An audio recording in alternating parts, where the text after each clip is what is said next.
খাবার বিক্রি করে দিন কাটাচ্ছেন সালমানের নায়িকা কে এই অভিনেত্রী? বলিউডের অনেক তারকা শূন্য হাতে অভিনয় জগতে প্রবেশ করে এখন হয়েছেন কোটিপতি। বড় তারকার সঙ্গে কাজ করার সুযোগ পেলে তো কোনো কথাই নেই। তবে ব্যতিক্রম চিত্র দেখা গেছে সালমান খানের এক নায়িকার ক্ষেত্রে। শুধু তাই নয়, সময়ের পরিক্রমায় বলিউড থেকে হারিয়েছেন এই অভিনেত্রী। ভারতীয় সংবাদ মাধ্যম ডিএনএ এর প্রতিবেদন থেকে জানা যায় তার জীবনের নানান খবর। তার ক্যারিয়ারে সেভাবে কোনো হিট সিনেমা নেই। তার সঙ্গে পারিবারিক ঝামেলা এবং শারীরিক অসুস্থতায় তার ক্যারিয়ারে ইতিবাচক কিছু আনতে পারেনি। পূজা দাদুওয়াল এখন প্রায় ভুলে যাওয়া এক নাম। বর্তমানে খাবারের ব্যবসা করেই সংসার চলে পূজার। তবে এই অভিনেত্রীর ক্যারিয়ারের শুরুটা ছিল সুন্দর।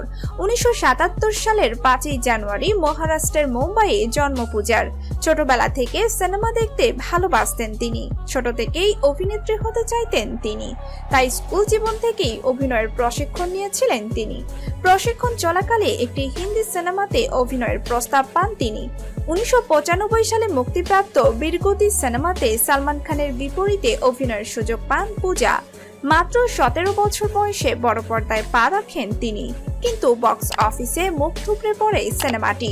দর্শক বন্ধুরা, ভিডিওটি আপনার কাছে কেমন লেগেছে তা অবশ্যই কমেন্ট করে জানাবেন। ভিডিওটি ভালো লাগলে শেয়ার করে দিবেন।